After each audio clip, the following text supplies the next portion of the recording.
Hi Scorpio, unang buwan ng taon, January 2025. Ito na po ang inyong reading. Kuha lang tayo ng ilang messages para sa inyo. Siyempre pa po, mensaheng gabay lamang. Will be straightforward, Scorpio. Anong kailangan marinig ng mga taong ito? January 2025, message. Guidance po para sa mga taong ito. Para sa mga Scorpio na makakapakinig nito. Or ngayon pa lang, tayo po ay live na live sa ating YT. Guidance para sa mga Scorpio. Ayan o. Uy, ang sipag ni King of Swords. Umangat din ito. Kanina. At pa tayo? Guidance for Scorpio. Uy, ayan na. The King of Swords, reverse. But this time naka-reverse sa inyo. Page of Cups. The Three of Swords. Uy, dalawa pala ito. The Hangman. Gusto ko isama na itong isa pa. The Strength card. Ayun. Ready. Ready ka ba? Ready ka na ba, Scorpio? I see healing. Healing, may paghilom ng ilang. Ito, hindi po isang medical advisor ang Moonchild. It could be physically, mentally, emotionally, or even financially. Tayo ay general message. Just only take what resonate.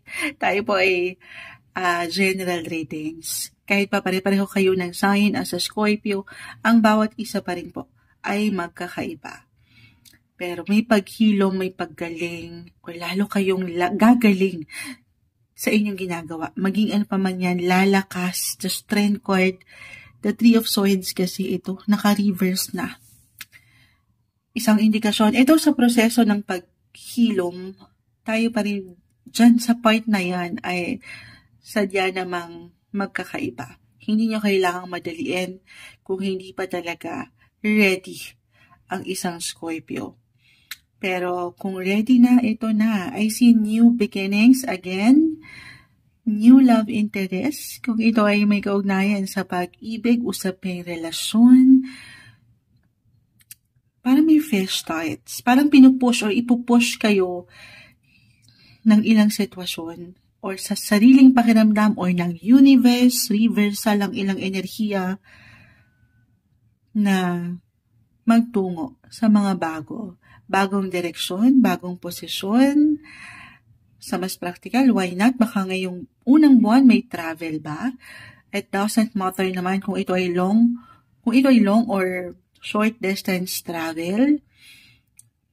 Travel, oo. Since mag-highlight din, pagdating naman sa inyong mga Scorpio, astrologically this month, ang inyong travel zone, ang inyong travel sector, your third house, especially, short trips. Pero hindi kailangan mag-apply din yon. I mean, nearby destinations lang, ganyan.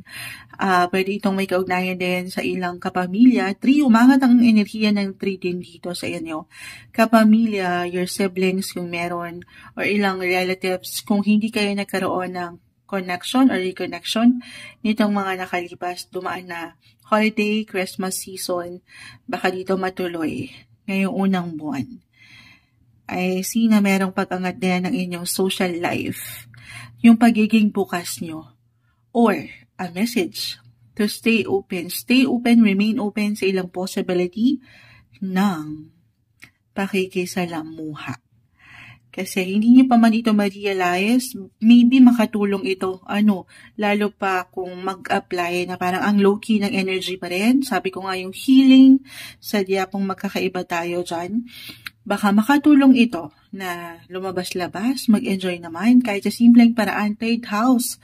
Diyan din pumapasok ang komunikasyon po. Yung sabi ko nga, yung pagiging sociable, malaking bagay kahit minsan nailalabas natin kung ano yung nararamdaman natin. Nakakapaglabas tayo ng saloobin. Lalo pa kung hindi talaga nagiging okay lately pa rin ang inyong mga pakiramdam. Okay, so parang divert na lang yung enerhiya sa mas positibo. Unang buwan ng taon, syempre pa, we have to stay positive. Kahit pa sa mga pagkakataon na parang ang hirap magbigay ng focus sa sitwasyon. You have to release anything or anyone that no longer serves you.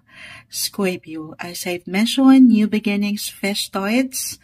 Parang ganon yung enerhiya na nakukuha ko dito. Huwag nyo lang pipigilan ang sarili, huwag nyo bigyan ng control na maging masaya. Piliin nyo pa rin sana, una't huli, ang maging masaya. Scorpio, unang buwan ng taon, anong kailangan nyong marinig? Scorpio, guidance message para sa mga taong ito. Strength card. Ayan ang lakas, merong power. Magiging ready kayo. New beginnings. Nagulat naman ako. New beginnings. Guys, nakailang bigay din ako sa new fresh starts. Hindi pa huli ang lahat. Lalo pa para sa ilan na parang merong agam-agam. Perfect month to start something new, something different. Take risk, take new chances para sa inyong sarili. Kuha pa tayo. Gusto ko mag-add happiness. Sabi ko naman sa inyo, una't huli, Scorpio, sana piliin nyo ang maging masaya. Ito ang umaangat sa inyo. Unang buwan ng taon, January 2025, Scorpio.